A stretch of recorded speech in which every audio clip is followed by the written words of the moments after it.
Oke, mungkin itu pembahasan mengenai varietas ya. Jadi nanti akan coba kita bandingkan antara yang dataran tinggi dan dataran menengah ke bawah.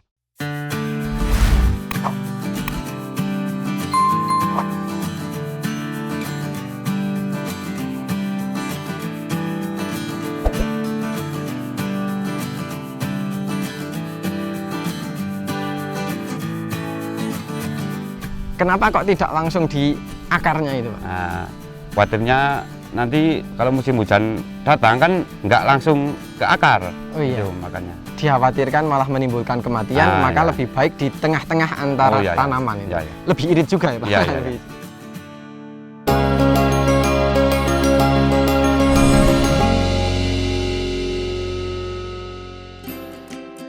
Nah, untuk perawatan sendiri Pak Suhadi, ini kalau boleh tahu riwayat penggunaan lahannya atau bagian bawah ini dicangkul dulu atau lahan bekas ini Pak? Ini dicangkul. Dicangkul. Iya, iya. Kemudian kalau untuk pupuk dasar apa saja ini Pak? Pupuk dasar ini cuma kristal, kristal. Kotoran ayam itu ya? Iya, iya. Ada pupuk kimia? Kimia cuma NPK. NPK. Posca ya. Posca. Kemudian kalau dolomit menggunakan atau? Saya campur dengan power soil. Oh. Nah, itu aja. Kalau boleh tahu Pak, ini untuk luasan lahan sekitar berapa atau muatan tanaman sekitar berapa ini? Ini muatan tanaman sekitar 2.500. 2.500 itu pupuk kristalnya sekitar berapa karung? 55 karung. Kemudian NPK-nya? Kira-kira 75 ya. 75 kilo. Kemudian ya. Kalau dolomitnya? Dolomitnya ini tak diberi 15 karung ya. 15 Untuk karung. power soilnya atau asam humatnya? 1 kilo. 1 kilo. Ya. Berarti asam humat itu dicampur dengan dolomit. Ya, ya. Alasannya itu untuk apa sih Pak kok masih menggunakan asam humat itu? Nah, ini bisa mengeringkan tanah. Mengeringkan tanah. Menyehatkan tanah. Menyehatkan tanah, Ya. Apalagi kalau di musim hujan itu ya, mungkin sangat bermanfaat itu ya Pak. Ya. Dan ini memang proses penanamannya masih di musim hujan dan sekarang pun masih musim hujan. Ya. Jadi kalau tidak menggunakan penguatan dari bawah mungkin resiko kematian cukup tinggi. Ya. Jadi alhamdulillah kalau di sini mati ada karena memang perawatan juga kemarin ditinggal 1 bulan, jadi tidak memungkiri bahwa kematian tapi ada, tapi masih bisa dikatakan minim atau kecil ya. Itu untuk dasaran. Kemudian kalau untuk perawatan sendiri Pak, ini dikocor atau tidak Pak? Tidak, tapi diberi pupuk susulan. Di pupuk susulan. Kalau pupuk susulan sendiri itu diberikan ketika umur berapa hari Pak? Sekitar umur 40 hari. 40 hari. 1 kali, 70 hari 1 kali. Berarti ini sudah 2 kali? Sudah 2 kali. Kalau boleh tahu pupuk susulan yang digunakan itu apa saja ini Pak? Ini cuma NPK. NPK, hanya ya, NPK? NPK, ya NPK. Itu KNO ya, KNO. KNO dan NPK? Iya. Itu untuk 2.500 itu kira-kira habis berapa Pak? Ini satu putaran, satu kali itu paling-paling 20 sampai 20 kilo sampai 25 ya. Ini cuma sedikit-sedikit. Sedikit-sedikit.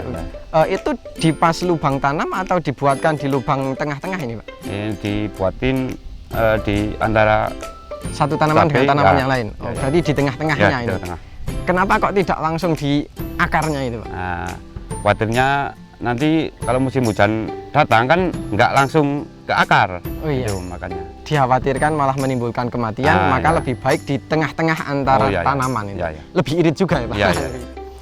Oke, berarti kalau pupuk susulan hanya dicokol atau disusulkan lewat lubang di tengah-tengah ya Pak? Iya. Di umur 40 dan 70 hari.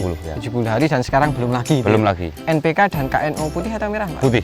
KNO putih sebanyak 2 kali untuk luasan sekitar 2.500 tanaman itu hanya habis sekitar 20 sampai 25 kilo gitu ya Pak. Jadi sangat irit ya Pak ya, sangat irit. Kemudian kalau untuk kocor berarti sama sekali tidak? Tidak. Sama sekali tidak. Kemudian kalau untuk penyemprotan sendiri Pak, untuk kecil atau masa pertumbuhan ini menggunakan apa saja ini Pak? Saya menggunakan Morden. Yang waktu kecil Morden sama cover. Sama cover PP. Iya. Berarti kalau Morden, kenapa kok menggunakan Morden? Tidak menggunakan pupuk daun yang lain ini Pak? Kalau Morden itu membuat daun agak lemes. Ya, lemes, hijau, itu aja. Dan bisa digunakan meskipun itu musim hujan. Iya. Kalau kebanyakan mungkin pupuk daun kalau di musim hujan kurang disarankan karena mungkin mengandung nitrogen yang tinggi, tapi kalau Morden bisa membuat daun itu hijau, kemudian lebih lemes gitu ya, lebih seger. Oke, kemudian kalau untuk Berarti insek fungi sama saya Pak, Iya. tetap menggunakan kalau boleh tahu kalau tadi ada cover WP mungkin itu Ya. untuk campuran fungi ya Pak Ya, ya, ya. Itu Obat biasanya campur. dicampur dengan apa Pak? Obat campurnya pakai apa ya? Campur sama Megasep. Megasep, Iya. dari Mancozeb ya Pak, Iya, iya, Mancozeb biru. Mancozeb. Ya, Kemudian kalau untuk inseknya ini menggunakan apa Pak? Ini saya nggak mesti. Nggak mesti menggunakan berarti? Paling cuma Lotras ya. Rotras, Ya, amitraz. Oke, berarti kalau untuk insek itu menggunakan bahan aktif amitraz dan itu tidak rutin disesuaikan Iya, iya, dengan kondisi di lahan. ya. Kemudian kalau untuk fungi ini menggunakan Mancozeb biru itu dari kecil Pak? Oh iya, dari Sampai kecil. saat ini? Iya, ya. Berarti masih menggunakan Campur ya, sama? sama. Dengan cover BB itu Cover. dosisnya berapa sendok itu Pak? Ya, 1 tank. Kalau masih kecil itu 1 sendok. 1 sendok? Nah, ini kalau udah begini paling enggak ya 3 sendok. 3 sendok Iya, itu 3 untuk sendok. itu 1 tank. itu udah oplosan atau hanya untuk Oplosan. Sudah oplosan. Oplosan. Jadi di oplos mentahan antara Mancozeb dan cover BB-nya Iya, itu iya. dicampur jadi Dicampur. satu. Kalau masih vegetatif atau masih kecil hanya menggunakan 1 Satu sendok. sendok. Kalau sudah seperti ini 3 sendok. 3 sendok. Ini untuk patek kemudian busuk batang ini masih aman ya Pak ya? Ya aman. Ya ada tapi nggak banyak, nggak parah, nggak ya. parah. Jadi dengan yang irit saja Ya. sudah cukup Ya, bisa. ya. Kemudian kalau untuk Norden sendiri berapa tutup kemasan itu Pak? 2. Dua. Dua. Dari kecil itu sudah Ya, 2. 2. Kemudian kalau untuk intervalnya sendiri berapa hari Pak penyemprotan itu? 4 hari ya. 4 hari sekali. Karena memang ini dataran tinggi, kalau tidak sering menyemprot juga dikhawatirkan serangan jamurnya yang Ya, nanti akan ya, ya, masuk ya Pak ya. Kalau untuk fase generatif sendiri atau pembuahan, apakah masih menggunakan Norden atau diganti? Saya ganti. Ganti dengan apa? Ganti Ini? dengan Kalinet. Kenapa menggunakan Kalinet ya? Nah, ini menebalkan 1, 2, cepat ya, cepat tua. Cepat tua. Cepat tua.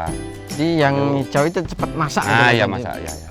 Lebih mudah tua, kemudian ini lebih tebal. Kalau Iya, iya. lebih tebal otomatis mungkin lebih Lebih berbobot. berbobot. Lebih berbobot Iya, itu. Jadi kemudian mungkin tingkat kerontokan gimana Pak? Kalau tingkat kerontokan Tingkat kerontokan nggak masalah, nggak terlalu banyak yang rontok. rontok gitu ya. Jadi dengan penguatan unsur kalium mungkin itu akan memperkokoh bunga dan buah sehingga tingkat keberhasilannya menjadi lebih tinggi. Ini bisa dibuktikan dari punya Pak Suhadi. Ini ketika digoyang-goyang itu tidak banyak bunga atau bakal buah yang rontok. Yang ya, Pak. rontok, ya. Kalau yang lain mungkin biasanya diginikan ini banyak yang jatuh. Tapi kalau ini sejauh mata memandang ini tingkat keberhasilannya mungkin cukup tinggi. Kalau Ya. untuk dosisnya sendiri berapa ini?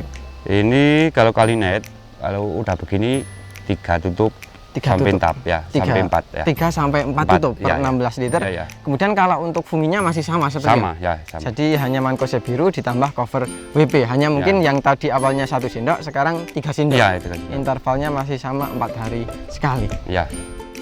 Oke ya sahabat petani semua, jadi kita sudah membahas cukup lengkap gitu ya buat sahabat petani semua yang belum mengikuti video ini dari awal. Silahkan klik link di atas, itu adalah video part pertamanya. Kita membahas mengenai varietasnya. Pada part kedua ini kita membahas bagaimana cara merawat tanaman supaya bunga atau bakal bunga yang lebat itu tidak mudah rontok. Kemudian meskipun tanaman kerdil atau tidak terlalu tinggi, bagaimana bisa kita upayakan supaya buahnya tetap lebat. Yang pertama adalah untuk pupuk dasaran sendiri. Beliau cukup jeli dalam hal ini menggunakan pupuk kandang, kemudian dikombinasikan dengan dolomit, dikombinasikan dengan asam humat, kemudian NPK juga tidak terlalu boros. Kemudian untuk pengocoran ini sama sekali tidak dilakukan karena ini berkenaan dengan musim penghujan. Jadi pemupukan hanya di taju atau diberikan di sela-sela antar tanaman dan dosisnya pun sangat ringan. Hanya diberikan 2 kali di umur 40 hari dan umur 70 hari. Sampai sejauh ini masih bisa dikategorikan aman. Kemudian insek itu beliau tidak rutin memberikan, tapi disesuaikan dengan kebutuhan. Kalau yang rutin itu adalah nutrisi dan fungi. Untuk funginya sendiri beliau hanya menggunakan Mancozeb yang dikombinasikan dengan cover WP atau plant proteksi. Di situ sudah cukup aman sampai sejauh ini terkait bercak daun, busuk batang, antraknus itu aman sampai sejauh ini. Dan itu diaplikasikan sejak kecil, hanya saja yang dimainkan dosisnya. Kemudian kalau untuk nutrisi, proses pertumbuhan beliau menggunakan Norden Vol, dosisnya hanya sekitar 2 tutup atau sekitar 2 ml per liter. Kemudian ketika masuk fase generatif, beliau menggunakan Kalinet. Manfaatnya adalah untuk menebalkan, meningkatkan keberhasilan bunga menjadi buah, sehingga bunga dan buah tidak mudah rontok. kemudian kulit buah juga menjadi lebih tebal gitu Pak. Iya. Dan yang dirasakan oleh beliau itu lebih cepat masak, kemudian berbobot juga gitu. Dan penggunaan kalium dan fosfat ketika tanaman memasuki fase generatif itu akan sangat membantu, khususnya meminimalisir tingkat kerontokan dan memaksimalkan proses pembuahan. Mungkin itu dulu yang bisa kami sampaikan. Sebelum kita akhiri video ini Pak Suhadi, mungkin ada pesan yang ingin disampaikan untuk sahabat petani semua? Ya, untuk sahabat petani semua, tetap semangat, pantang menyerah, Tetap maju semangat, terus ya. tetap semangat, pantang menyerah, maju terus. Ya. Meskipun harga komoditas pertanian gak menentu, harga pupuk naik terus, Ya.